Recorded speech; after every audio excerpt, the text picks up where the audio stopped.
যদি 15ই আগস্টকে কেন্দ্র করে কোন নৈরাজ্য সৃষ্টির পায়তারা করা হয়, সারা বাংলাদেশে তাদেরকে প্রতিরোধ করা হবে।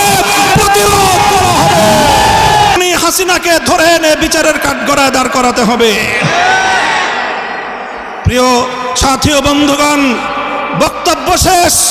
ইনশাআল্লাহ বিগত দিনে যেভাবে আমরা রক্ত দিয়েছি পিলখানায়, যেভাবে আমরা রক্ত দিয়েছি শাপলা চত্বরে, যেভাবে আমরা রক্ত দিয়েছি মোদি বিরোধী আন্দোলনে হাটহাজারীতে, যেভাবে রক্ত দিয়েছি আমরা মোদি বিরোধী আন্দোলনে ব্রাহ্মণবাড়িয়ায়, ঠিক আগামী দিনে দেশের স্বাধীনতা রক্ষার জন্য, ইসলামের হেফাজতের জন্য যদি আবার রক্ত দেওয়ার প্রয়োজন হয়, স্বাধীনতার ঝান্ডা নিয়ে রক্ত দেওয়ার জন্য প্রস্তুত থাকবে কারা?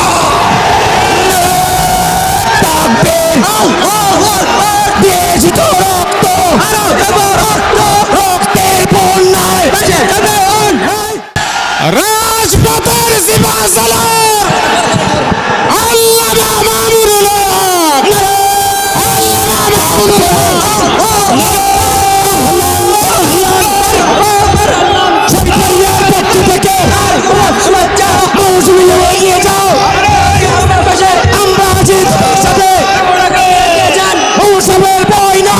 আসসালামু আলাইকুম ওয়া রাহমাতুল্লাহ। নাহমাদুল্লাহ তাআলা ওয়া নুসাল্লি আলা রাসূলিহিল কারীম, আম্মা বাদ। সংক্ষিপ্ত দুটি কথা।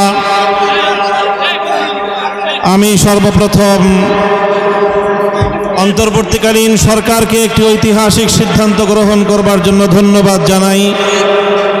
তারা বলেছেন নাকের ডগায় শত শত শহীদের লাশের গন্ধে পার হয়ে 50 বছরের সেই পুরনো কোনো নিহত ব্যক্তির জন্য জাতীয় শোক দিবস পালন করার কোনো অর্থ হয় না। এজন্য 15ই আগস্ট শোক দিবস বাতিল ঘোষণা করে একটি ঐতিহাসিক সিদ্ধান্ত গ্রহণ করেছে। এজন্য আমি অন্তর্বর্তীকালীন সরকারকে ধন্যবাদ জানাই। আরেকটি বিষয় আমি দেশবাসীকে সতর্ক করতে চাই, হেফাজতে ইসলামের নেতাকর্মীদেরকে সতর্ক করতে চাই। ইতিমধ্যে আপনারা বিভিন্ন যোগাযোগ মাধ্যম, সামাজিক যোগাযোগ মাধ্যমে দেখেছেন পরাজিত শক্তির ফ্যাসিবাদী নেত্রী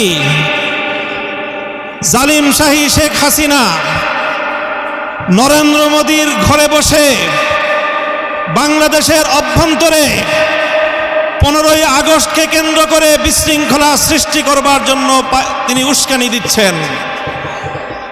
বলতে চাই, আওয়ামী লীগের, যুবলীগের, ছাত্রলীগের যারা বিগত 15 বছর পর্যন্ত হাতুড়ি লীগের ভূমিকা পালন করেছেন, মনে রাখবেন এখন বাংলাদেশ আর সেই 16 বছরের ফ্যাসিবাদী পরাধীন বাংলাদেশ নয়।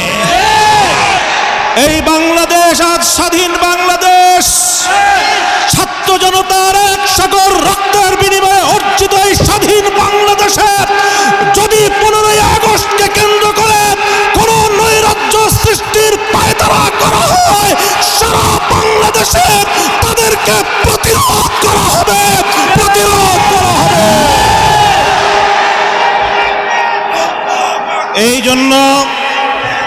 এই জন্য আমরা বৈষম্য বিরোধী ছাত্র আন্দোলনের নেতৃবৃন্দ, অন্তর্বর্তীকালীন সরকারের দায়িত্বশীলদের পাশাপাশি হেফাজতে ইসলামের নেতা কর্মীদেরকে আমি আহ্বান জানাতে চাই, আগামীকাল 15ই আগস্ট, 16ই আগস্ট এবং গোটা আগস্ট মাস জুড়ে আমাদেরকে সতর্ক থাকতে হবে।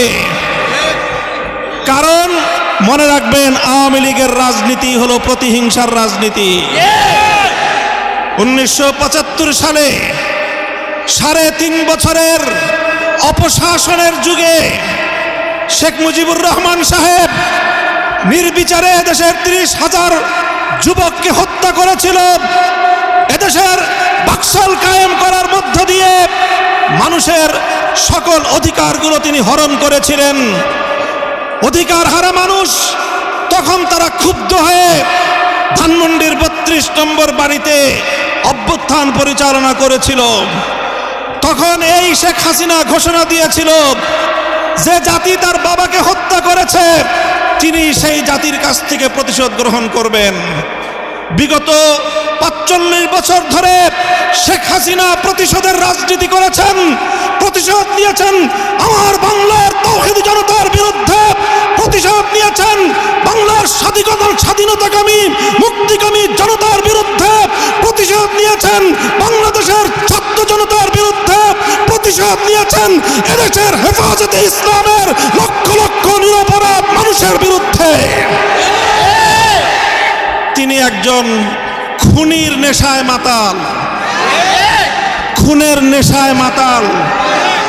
আপনারা লক্ষ্য করে থাকবেন, যারা মাতাল হয়, মদখোর হয়, তারা সারাদিন যে যেখানে থাকে, দিন শেষে রাতের বেলায় সব মাতালগুলো একসাথে হয়ে মদ্যপান করে মাতলামি করে। বর্তমান পৃথিবীতে বড় বড় খুনের নেশায় মাতাল আছে। 1 নম্বর বিনিয়ামিন নেতানিয়াহু, 2 নম্বর ভারতের গুজরাটের কসাই নরেন্দ্র মোদী, 3 নম্বর বাংলাদেশের বিদায়ী ফ্যাসিবাদী শেখ হাসিনা। এই শেখ হাসিনা এখন গিয়ে খুনের নেশায় মাতাল হয়ে নরেন্দ্র মোদীর সাথে আখড়া করেছে। যদি সেখান থেকে বসে বাংলাদেশের স্বাধীনতার উপর কোনো হস্তক্ষেপ করার চেষ্টা করা হয়, তাহলে বাংলাদেশের মাটিতে ভারতীয় দূতাবাস থাকতে পারবে না। শেখ হাসিনার বিরুদ্ধে বাংলাদেশে বিভিন্ন থানায়, আদালতে হত্যা মামলা দায়ের হয়েছে। আমি আহ্বান জানাতে চাই, খুনি হাসিনাকে ধরে এনে বিচারের কাঠগড়ায় দাঁড় করাতে হবে। প্রিয় সাথী ও বন্ধুগণ, বক্তব্য শেষ। ইনশাআল্লাহ বিগত দিনে যেভাবে আমরা রক্ত দিয়েছি পিলখানায়, যেভাবে আমরা রক্ত দিয়েছি শাপলা চত্বরে, যেভাবে আমরা রক্ত দিয়েছি মোদী বিরোধী আন্দোলনে হাটহাজারীতে, যেভাবে রক্ত দিয়েছি আমরা মোদী বিরোধী আন্দোলনে ব্রাহ্মণবাড়িয়ায়, ঠিক আগামী দিনে দেশের স্বাধীনতা রক্ষার জন্য, ইসলামের হেফাজতের জন্য যদি আবার রক্ত দেওয়ার প্রয়োজন হয়, স্বাধীনতার ঝান্ডা নিয়ে রক্ত দেওয়ার জন্য প্রস্তুত থাকবে কারা?